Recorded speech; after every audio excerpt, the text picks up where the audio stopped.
Hi friends, ಇವತ್ತು ಬಿಸಿಬೇಳೆ ಬಾತ್ ಹೇಗೆ ಮಾಡೋದಂತ ತೋರಿಸ್ಕೊಡ್ತೀನಿ. ಮೊದಲಿಗೆ ನಾನು ಕ್ಯಾರೆಟು ಹಾಗೆ 2 ಆಲೂಗೆಡ್ಡೆ ಮತ್ತು ಬೀನ್ಸ್ನ ಕಟ್ ಮಾಡಿ ಇಟ್ಕೊಂಡಿದ್ದೀನಿ. ಮತ್ತು ಸ್ವಲ್ಪ ಹುಣಸೆಹಣ್ಣು ತೊಗೊಂಡಿದ್ದೀನಿ, ಇದನ್ನು ನೆನೆಸಿಟ್ಕೊಬೇಕು. ಆಮೇಲೆ 2 ಟೊಮೆಟೊ ಕಟ್ ಮಾಡಿ ಇಟ್ಕೊಂಡಿದ್ದೀನಿ.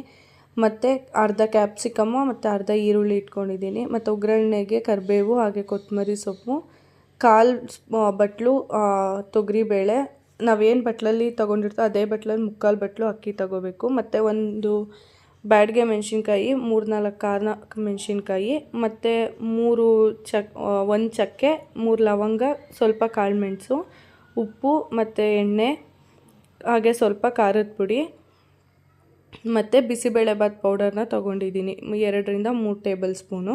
ಬಿಸಿಬೇಳೆಬಾತ್ ಪೌಡರ್ ಬೇಕು ಅಂದರೆ ನಾನು ಕಮೆಂಟ್ ಮಾಡಿ ರೆಸಿಪಿ ಕೊಡ್ತೀನಿ. ಇವಾಗ ಒಂದು ಕುಕ್ಕರ್ ತೊಗೊಂಡಿದ್ದೀನಿ. ಕುಕ್ಕರ್ಗೆ ನಾವೇನು ತೊಗೊಂಡಿದ್ವಲ್ಲ ಆ ತೊಗರಿಬೇಳೆನ ನೀಟಾಗಿ ವಾಶ್ ಮಾಡಿ ಅದನ್ನು ಕುಕ್ಕರ್ ಒಳಗಡೆ ಹಾಕೋತಾ ಇದ್ದೀನಿ.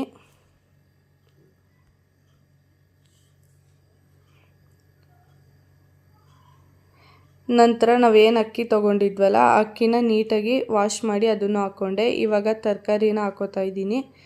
ತರಕಾರಿ ಎಲ್ಲ ಹಾಕ್ಕೊಂಡಿದ್ದಾದಮೇಲೆ ಅದಕ್ಕೆ 4 ಗ್ಲಾಸು ನೀರನ್ನ ಹಾಕೋತಾ ಇದ್ದೀನಿ ನಾನು.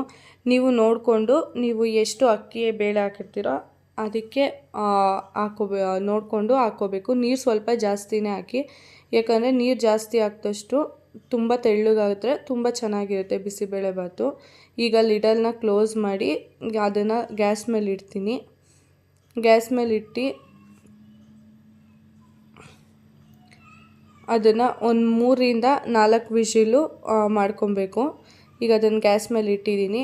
ಈಗ ಇನ್ನೊಂದು ಸೈಡಲ್ಲಿ ಪಾತ್ರೆನ ಇಟ್ಟು ಒಗ್ಗರಣೆ ಹಾಕೋತಾ ಇದ್ದೀನಿ. ಅಂದರೆ ಈಗ ಆಲ್ರೆಡಿ ವಿಷಲ್ ಓಪನ್ ಮಾಡಿ ಇಟ್ಕೊಂಡಿದ್ದೀನಿ.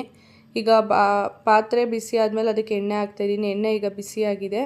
ಈಗ ಅದಕ್ಕೆ ನಾವೇನು ಕರಿಬೇವಿನ ಸೊಪ್ಪು, ಮೆಣಸಿನ್ಕಾಯಿ ಅವೆಲ್ಲ ಎತ್ತಿಟ್ಕೊಂಡಿದ್ವಲ್ಲ, ಚಕ್ಕೆ, ಲವಂಗ, ಮೆಣಸು ಅದನ್ನೆಲ್ಲ ಹಾಕ್ಕೊಂಡು ನೀಟಾಗಿ ಅದನ್ನು ಫ್ರೈ ಮಾಡ್ಕೊತಾ ಇದ್ದೀನಿ.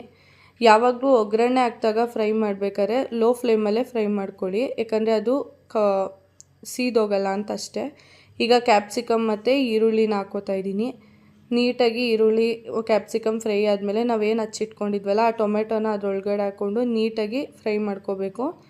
ನೋಡಿ, ಟೊಮೆಟೊ ಈ ಥರ ಸಾಫ್ಟ್ ಆಗಬೇಕು. ಇವಾಗ ಅದಕ್ಕೆ ಬಿಸಿಬೇಳೆಬಾತ್ ಪೌಡರ್ನ ಆ್ಯಡ್ ಮಾಡ್ಕೋತಾ ಇದ್ದೀನಿ. ಆಮೇಲೆ ಅದಕ್ಕೆ 2-3 ಟೇಬಲ್ ಸ್ಪೂನಷ್ಟು ಖಾರದ ಪುಡಿ ಹಾಕ್ಕೊಬೇಕು. ಇದಕ್ಕೆ ಹಸಿಮೆಣ್ಸಿನ್ಕಾಯಿ ಬೇಕಂದ್ರೂ ಹಾಕ್ಕೋಬೋದು. ನಾನು 1-2 ಹಾಕಿದ್ದೀನಿ, ಬಟ್ ಇಲ್ಲಿ ವೀಡಿಯೋದಲ್ಲಿ ತೋರ್ಸೋಕ್ಕಾಗಿಲ್ಲ ಅಷ್ಟೇ. ಇವಾಗ ಹುಣಸೆಹಣ್ಣು ರಸ ಏನು ನೆನೆಸಿಟ್ಟಿದ್ನಲ್ಲ ಆ ರಸನ ಹಾಕ್ಕೊಂಡು ನೀಟಾಗಿ ಅದನ್ನು ಇವಾಗ ಮಿಕ್ಸ್ ಮಾಡಿಕೊಂಡು 1-2 ನಿಮಿಷ ಬಿಟ್ಟಿದ್ದೀನಿ. 2 ನಿಮಿಷ ಫ್ರೈ ಆದಮೇಲೆ ಅದಕ್ಕೆ ಮತ್ತೆ 2 ಗ್ಲಾಸ್ ನೀರು ಹಾಕ್ಕೊಂಡಿದ್ದೀನಿ. ಯಾಕಂದರೆ ನಾವು ಎಷ್ಟೇ ನೀಟಾಗಿ ಬೇಯಿಸಿದ್ರು ನೋಡಿ ಜಾಸ್ತಿ ನೀರು ಥರ ಇರೋಲ್ಲ, ಅದಕ್ಕೋಸ್ಕರ ನೀವು ನೋಡಿಕೊಂಡು ಹಾಕ್ಕೊಳ್ಳಿ.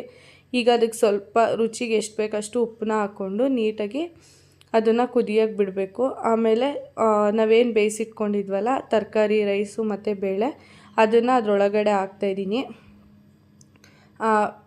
ಪಾತ್ರೆಗೆ ಆ್ಯಡ್ ಮಾಡಿದ್ದಾದಮೇಲೆ ನೀಟಾಗಿ ಅದನ್ನು ಒಂದು ಕಡೆಯಿಂದ ಮಿಕ್ಸ್ ಮಾಡ್ಕೊಳ್ಬೇಕು. ಮಿಕ್ಸ್ ಎಲ್ಲ ಮಾಡ್ಕೊಂಡಿದ್ದಾದಮೇಲೆ ನಿಮಗೆ ಬೇಕು ಅಂದರೆ ಸ್ವಲ್ಪ ತುಪ್ಪ ಕೂಡ ಆ್ಯಡ್ ಮಾಡ್ಕೊಬೋದು. ನಾನು ತುಪ್ಪನ ಸರ್ವ್ ಮಾಡಬೇಕಾದ್ರೆ ಆ್ಯಡ್ ಮಾಡ್ಕೋತೀವಿ. ಇವಾಗ ಸ್ವಲ್ಪ ಕೊತ್ತಂಬರಿ ಸೊಪ್ಪನ್ನ ಆ್ಯಡ್ ಮಾಡ್ತಾಯಿದ್ದೀನಿ. ನೋಡಿ, ನೀಟಾಗಿ ಮಿಕ್ಸ್ ಮಾಡಿದ್ದೀನಿ. ಫೈನಲಿ ಬಿಸಿಬೇಳೆಬಾತ್ ಈ ಥರ ಬಂದಿದೆ. ವಿಡಿಯೋ ನೋಡಿದ್ದಕ್ಕೆ ಥ್ಯಾಂಕ್ ಯು.